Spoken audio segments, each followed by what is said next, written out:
අපි හැමෝම පින් කරලා මෙතනට ආපු මිනිස්සු නෙමෙයි. අනන්ත සසරේ යන ගමනේදී අනන්ත අප්‍රමාණ පව් කරපු මිනිස්සු අපි ඔක්කොම. මනුස්ස ලෝකෙක උපදින මිනිස්සෙක් කියලා භාග්‍යවතුන් වහන්සේ දේශනා කරන්නේ මේ මනුස්ස ලෝකෙ උපදින මිනිසයා කන්න සුක්ඛං කන්න සුක්ඛ විපාකං කියලා.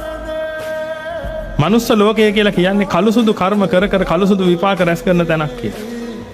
ඒ වගේම කළුසුදු විපාක භුක්ති විඳින තැනක් කියලා. ඒක නිසා තමයි අපිට කළුසුදු විපාක ලැබෙන්නේ. දිව්‍ය ලෝකය කියලා කියන්නේ සුක්ඛං සුක්ඛ විපාකං. සතර අපාය කියලා කියන්නේ කන්නම් කන්න විපාක. සතර අපායේ කළු විපාක විතරමයි දෙන්නේ. දිව්‍ය ලෝකේ සුදු විපාක තියෙන්නේ. නමුත් මනුස්ස ලෝකේ කන්න සුක්ඛං කන්න සුක්ඛ විපාක. මනුස්ස ලෝකේ උපදින හැම කෙනෙක්ගේම අතින් පව්පින් සිද්ධ වෙනවා. පව්පින් විපාක රැස් කරනවා. ඒ විපාක භුක්ති විඳිනවා. ඒක තමයි කරන්නේ. ලෞතර බුද්ධ රාජ්‍යයටපත් උනේ මුළු සසර පුරාම පින් කරපු කෙනෙක් නෙමෙයි. ඔබ අහලාදී භාග්‍යතුන් වහන්සේට සුවන වෙන කොන්ද කැක්කුමක් තිබුණා. සුවන වෙන ඔළුව කැක්කුමක් තිබුණා. මල්ලෝපර සටන් කරන කාලෙක මිනිස්සෙක් කොන්ද කැඩුවා.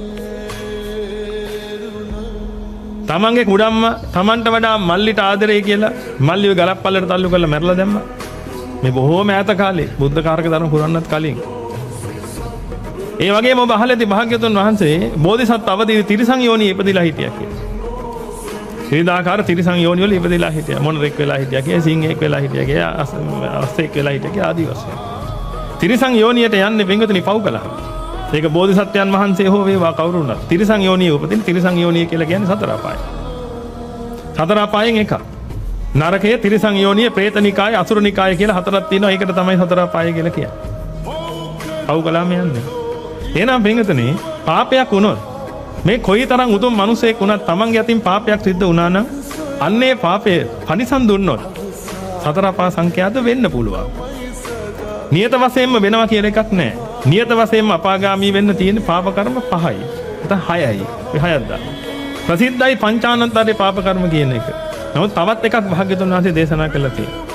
භාග්‍යතුන් වහන්සේගේ ලේසල වීම, රහතන් වහන්සේ මැරීම, සංඝ වේදය, අම්මා මැරීම, තාත්තා මැරීම. ඔය කරුණු 5 ඔබ අහලා ඇති. ඒ වගේම තව එකක් තියෙනවා පින්විතනේ නියත මිත්‍යා දෘෂ්ටිය කියලා. ඔන්න ඔය කරුණු 6ක් සමාදන් වෙලා හෝ කෙරිලා තිබුණා නම් අන්නේ කෙනා නියත වශයෙන්ම අපාගාමී වෙනවා. ඒකයි අහන්න දෙයක් නෑ. ඒ හැරෙන්න පින්විතනේ කොයිතරම් දේවල් මොනතරම් දේවල් ජීවිතේ වෙලා තිබුණත් මෙතනින් ගොඩ යන්න පුළුවන්. ඒක කරන්න තමයි භාග්‍යවතුන් වහන්සේ අපිට මේ මාර්ග ප්‍රතිපදාව දේශනා කරලා තියෙන්නේ. ඔබ හොඳටම දන්නවා පින්විතනේ. අඟුලිමාල වගේ පිරිස සිටියා භාග්‍යවතුන් වහන්සේගේ ශාසනය. පවක් වුණා නම් ඒක විපාක එන්න කලින් මෙතනින් ගොඩ යන්න පුළුවන් ක්‍රමයක් භාග්‍යවතුන් වහන්සේ දේශනා කරලා තිනවා. ඇත්තටම පින්විතනේ භාග්‍යවතුන් වහන්සේ මේ සසරට වංචා කරපු කෙනෙක්. මේ ඔබගේ ශාස්ත්‍රඥ වහන්සේ කොයිතරම් බල සම්පන්න කෙනෙක්ද කියලා හිතලා බලන්න. මේ කර්ම ප්‍රවාහයට වංචා කරන්න පුළුවන් මට්ටමක් තිබුණු උතුමයි. සසරේ කොච්චර පව් කරගෙන ආවත් අපි සතර අපායෙන් නිදහස් වෙන්න පුළුවන් ක්‍රමය උන්වහන්සේ දේශනා. ඔබ මහා පින් කරපු මිනිස්සෙක්. එකක් හරි පව් වෙලා තියෙනවා නම් මම මේ කතා කරන්නේ.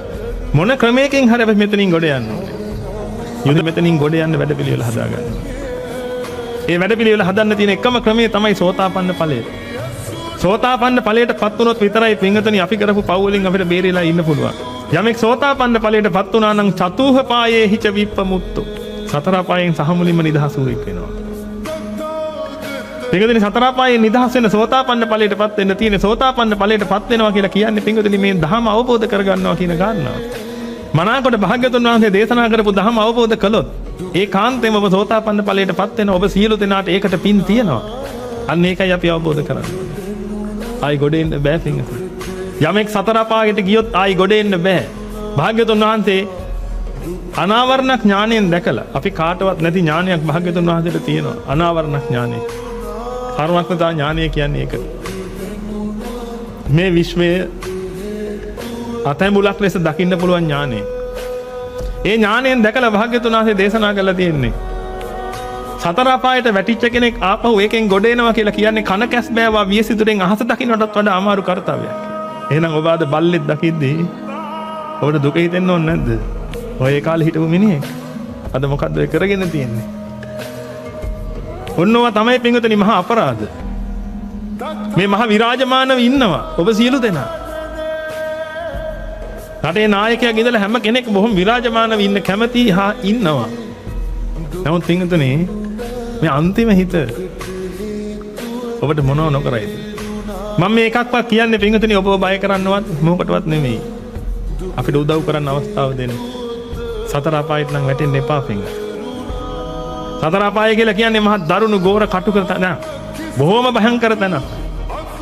සතර අපාය ඕනේ නැහැ පින්තුනේ. මේ මනුස්ස භවයෙන් චුත වෙනකොට නැත්නම් මේ මනුස්ස ශරීරයෙන් චුත වෙලා යද්දී තවත් මනුස්ස ශරීරයකට එන්න කලින් ගන්ධබ්බ කියලා අවස්ථාවක් පහු කරනවා. ඒ ගන්ධබ්බ තලයත් මහ දරුණුයි. නීතියක් නැහැ. පොලිසියක් නැහැ. හමුදාවක් නැහැ. හිතු මතයට කැමති විදියට දේවල් සිද්ධ වෙනවා. වෛර පිරිමහ ගන්නවා. කෑලි වලට ඉරනවා. මේ දේවල් සමහර විට ඔබ දකින්නේ නැතුව ඇති. අපි දකින නිසා කියන්නේ. ඒ වලට වැටෙන්න එපා පින්තුනේ. ඒ වලට වැටෙන්න එපා. ඒ වලට නොවැටි ඉන්න පුළුවන් ක්‍රමයේ භාග්‍යවතුන් වහන්සේ දේශනා කරලා තියෙනවා.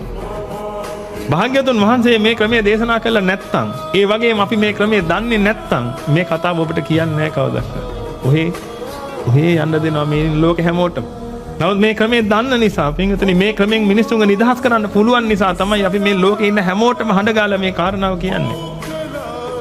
අපි ගැලවෙමු. භාග්‍යවතුන් වහන්සේ ලංකාවට අයිති කෙනෙක් නෙමෙයි පින්වතුනි. භාග්‍යවතුන් වහන්සේ බෞද්ධයන්ට විතරක් අයිති කෙනෙක් නෙමෙයි පින්වතුනි. භාග්‍යවතුන් වහන්සේ මේ 31 ලෝක තලයටම අයිති. භාග්‍යවතුන් වහන්සේගේ බුද්ධ ආඥාව කෝටි ලක්ෂයක් සක්වලට පැතිරෙනවා. ඒ කියන්නේ කෝටි ලක්ෂයක් සක්වලටම එක බුදු කෙනයි පහළ වෙන්නේ. ඒ බුදුහාඳුරෝ තමයි පින්වතුනි මේ මනුස්ස ලෝකේ පහළ වුණේ. අපි මොනතරම් භාග්‍යවන්තද කියලා හිතලා බලන්න. අන්නේ භාග්‍යවතුන් වහන්සේගේ ශාසනය තමයි පින්වතුනි අද මේ ශ්‍රී ලංකා ද්වීපයේ තියෙන්නේ. උන්වහන්සේ දේශනා කරපු මේ උතුම් ශ්‍රී සද්ධර්මයේ තමයි පින්වතුනි ත්‍රිපිටකයේ තියෙන්නේ. ජාතිවර මහා සංඝරත්නය අවබෝධ කරන්නේ. ගිහි පැවිදි භික්ෂු භික්ෂුණී උපාසක උපාසිකා කියන සියලු දෙනාම අවබෝධ කරන්නේ.